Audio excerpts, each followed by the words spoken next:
জাতীয় পরিচয়পত্রে তথ্য সংশোধনের জন্য ময়মনসিংহের জেলা নির্বাচন কর্মকর্তার কার্যালয়ে মানুষের ভিড় প্রতিদিনকার। এসব মানুষজনের কেউ ঘুরছেন 6 মাস, 1 বছর, কেউ বা সামান্য সংশোধনের জন্য আসা যাওয়া করেছেন 2 বছর ধরে। তাতে যেন ভোগান্তির সীমা নেই। দূর দূরান্ত থেকে আসা নানা পেশার মানুষের। শুধু তাই নয়, সামান্য তথ্য জানতেও নাজেহাল হতে হয় সেবা প্রত্যাশীদের। এমন ঘটনার পেছনে রয়েছে জেলা নির্বাচন কর্মকর্তা।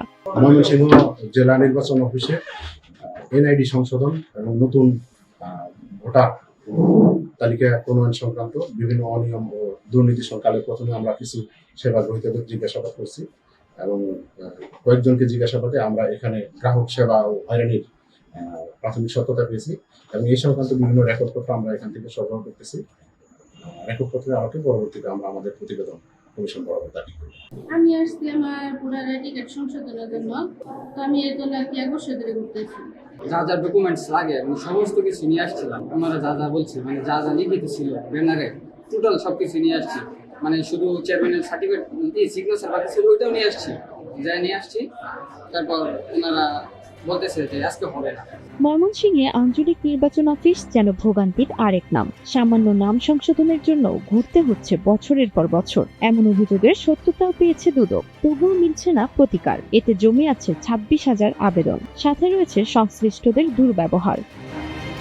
এসব অভিযোগের সত্ত্বেও নিজেদের স্বচ্ছ দাবি করছেন সংশ্লিষ্ট কর্মকর্তারা। দুদকের অভিযানে যারা এসেছিলেন তারা কিন্তু 5 জন সেবা গ্রহীতাকে আমার এখানে নিয়ে এসেছিলেন, বলছিলেন যে তাদের কিছু অভিযোগ আছে।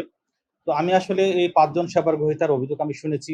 আমি আমাদের যে সদরের উপজেলা নির্বাচন কর্মকর্তাকে এখানে ডাকলাম। উনি বললেন যে স্যার ওনার নিজের স্বাক্ষর নেই, ওনার শনাক্তকারী বাবা বা ভাইয়ের একটা স্বাক্ষর লাগে সেটা নেই, এবং বিদ্যুৎ বিলের হলো কপি নাই। এই 3টা জিনিস ওনাকে নিয়ে আসতে বলা হয়েছিল। আসলে এইরকম আসলে কিছু মানে এই সেবা গ্রহীতার অভিযোগ ছিল।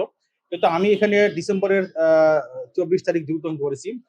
ডিসেম্বরের 24 তারিখ যোগদান করার পরে আমি এখানে সবাই আমার উপজেলা নির্বাচন কর্মকর্তা, আমার অফিসের স্টাফ এবং সকল উপজেলা নির্বাচন কর্মকর্তাদের স্টাফদের নিয়ে আমি মিটিং করেছি এবং আমি যেটা নির্দেশনা দিয়েছি যে সেবা গ্রহীতাদেরকে সর্বোচ্চ অগ্রাধিকার দিয়ে আমাদের কার্যক্রম করতে হবে। সাম্প্রতিক সময়ে এসব অনিয়ম দুর্নীতির অভিযোগে অভিযান চালায় জেলা সম্মিলিত দুদকের একটি বিশেষ দল। অভিযানের পরেও চলছে অফিস সংশ্লিষ্টদের দায়সারা কার্যক্রম। নির্বাচন অফিসের এমন আচরণকে চাকরির বিধি লঙ্ঘন বলে মনে করছেন বিশিষ্টজনরা। তাহিয়া তাজ, এনটিভি অনলাইন।